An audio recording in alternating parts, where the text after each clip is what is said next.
ময়মনসিংহের ত্রিশাল উপজেলার সাতকামাইর এলাকায় দেওয়ানগঞ্জ কমিউটার ট্রেনের ইঞ্জিনে আগুন লেগেছে। আজ বৃহস্পতিবার 10টার দিকে ত্রিশালের ধলা স্টেশন পার হওয়ার পরপরই চলন্ত ট্রেনটির ইঞ্জিনে আগুন লেগে যায়।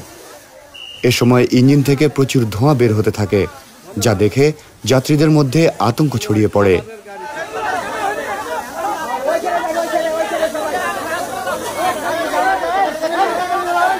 ঢাকা ময়মনসিংহ রেল রুটের জয়দেবপুর জংশনের station master Abul Khair Chowdhury the Daily স্টারকে অগ্নিকাণ্ডের বিষয়টি নিশ্চিত করেছেন।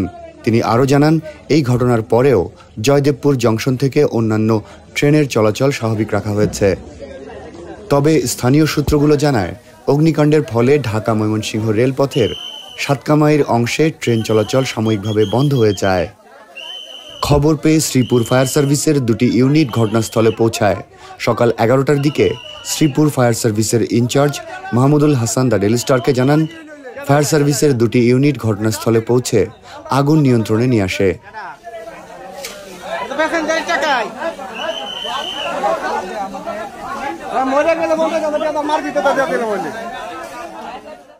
বান্ডেল থাকলে প্রতি সেনমানিতে টাকা বাঁচবে। বিকাশ সেনমানি বান্ডেল কিনে জিতুন প্রতি লেনদেনে।